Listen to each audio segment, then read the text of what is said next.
She almost walked out before the appetizers even arrived. Not because he was rude, not because he was boring, but because when he said softly, "I need to leave by 9. My babysitter can't stay late." Something in her expression shifted from polite interest to thinly veiled disdain. Across the candlelit table in a sleek downtown Chicago restaurant, Olivia Kensington, founder and CEO of a fast-growing tech security firm, leaned back in her chair and studied. The man her assistant had insisted was grounded, kind, and different. Different, she realized, was accurate. Daniel Brooks wore a well-pressed but outdated blazer. His hands were rough, the kind earned from work that didn't happen behind a desk. He had arrived 5 minutes early. He had stood when she approached. He had complimented her in a way that wasn't rehearsed. And apparently he had a babysitter. "You didn't mention you had a child," Olivia said, lifting her wine glass but not drinking. Daniel's jaw tightened almost imperceptibly. "She's 8. Her name's Lily." Olivia gave a short laugh. "So you're what? A full-time dad?" "Yes, ma'am." Ma'am. The word grated against her nerves. She was 36, self-made, worth more than most of the people in this restaurant combined. Her days were filled with boardrooms, venture capitalists, and keynote speeches. She didn't date often, and when she did, it certainly wasn't to interview a man whose biggest priority was bedtime stories. "I just think," she said, not bothering to soften her tone, "that at this stage in my life I need someone who's fully available. My world is demanding. I can't compete with PTA meetings." Daniel held her gaze. He didn't flinch. He didn't snap back. "My daughter isn't competition," he said quietly. "She's my responsibility." A couple at the next table glanced over. Olivia noticed, and instead of lowering her voice, she let it sharpen. "Well, maybe you should focus on that." The words landed like a slap. For a split second, hurt flickered across Daniel's face. Not for himself, but for Lily, for the implication that loving his child made him less. He reached for his wallet. "I'll take care of my half." "There's no need," Olivia replied coolly. "I can afford dinner." "I'm sure you can," he said, "but I can afford mine." He placed cash on the table, stood and nodded once. "Have a good evening, Miss Kensington." And just like that, he walked away. Olivia exhaled sharply, irritated by the tightness in her chest. Why did she feel off? She told herself it was annoyance, nothing more. 10 minutes later, that irritation turned into something else entirely. The restaurant had just begun filling up. Laughter echoed against the high ceilings.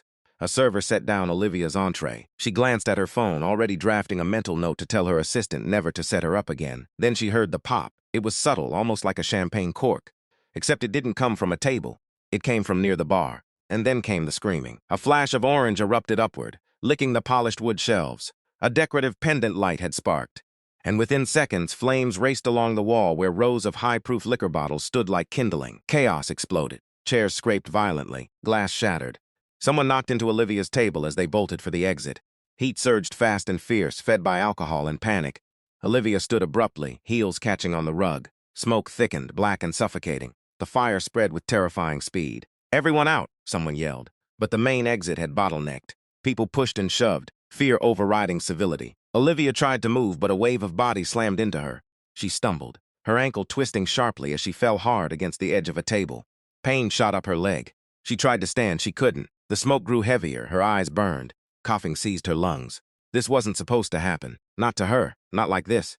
Through the haze, she saw shadows rushing past. No one stopped. No one noticed she was on the floor. The fire roared louder. And then through the smoke, a figure moved against the current, not away from the flames toward them. Strong hands gripped her shoulders. Olivia. She blinked through tears and smoke. "Daniel, what are you doing?" she rasped. "Getting you out." He didn't hesitate. He shrugged off his blazer and wrapped it around her head and shoulders to shield her from the smoke. Then he crouched low. "Can you stand my ankle?" "Okay, I've got you." Before she could protest, he lifted her. Not awkwardly, not uncertainly, with steady strength as another section of shelving collapsed in a burst of sparks. Daniel scanned the room, calculating. "There's a service exit through the kitchen," he muttered, mostly to himself. "How do you?" "No time." He carried her toward the back, avoiding the crush at the front doors. The kitchen staff were shouting, trying to contain flames with extinguishers, but it was spreading too fast. Daniel's voice cut through the chaos. "Clear a path." Something about his tone shifted the room. It wasn't the soft-spoken man from dinner, it was command authority. A cook pointed toward a steel door near the prep area. There, Daniel kicked it open. Cool night air rushed in like mercy itself. Outside, sirens wailed in the distance. He didn't stop until they were across the street, far from the building. He sat her down carefully on the curb. Olivia's chest heaved as she tore the blazer away from her face. Fire trucks screeched to a halt. Firefighters poured out, hoses uncoiling. She stared at Daniel. "You came back," she whispered. "Of course I did. You could have left." His eyes flashed, not with anger on, but disbelief. "That's not who I am." She looked at him differently now. Really looked. Not at his blazer, not at his watch. At him, you knew exactly what to do.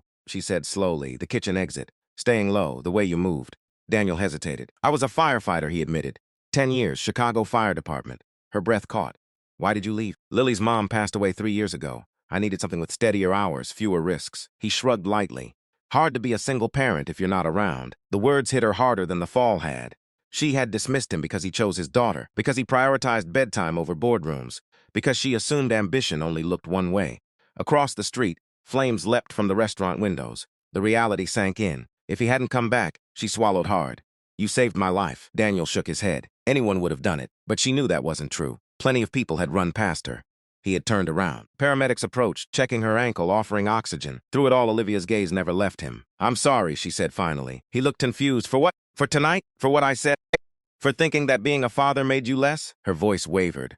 It makes you more. Daniel was quiet for a long moment. You don't owe me anything, he said gently. I do, she insisted. I owe you my life. He gave a small, tired smile, then live it better. The simplicity of that landed deep.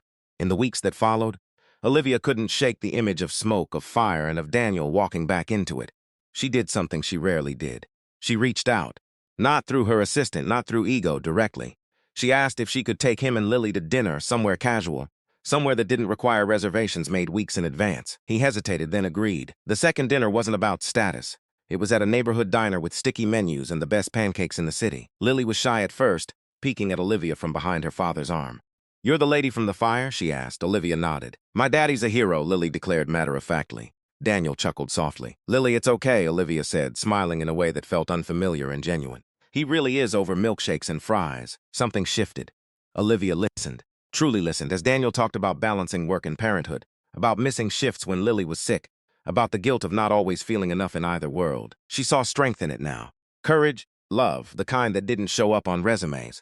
A month later, Olivia did something else unexpected. Her company had been developing emergency response software, technology designed to map building exits in real time during disasters. It was good, but it wasn't lived in. She invited Daniel to consult. At least let me pay you for your expertise, she said. You see risks the rest of us don't. He resisted at first, then agreed, not for pride, but for Lily. In meetings, Daniel's insights were sharp, practical, rooted in experience. He challenged assumptions.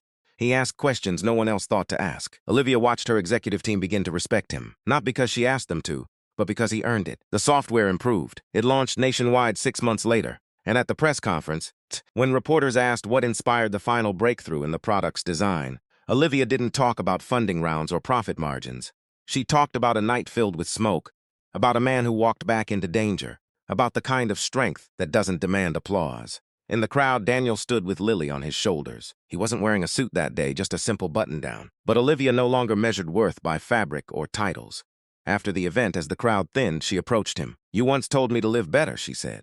He smiled faintly. I'm trying. She glanced at Lily, who was licking frosting off a cupcake from the catering table.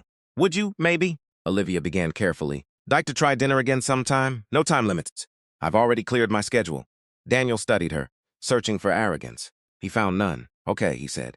And this time when they sat across from each other, there was no humiliation, no competition.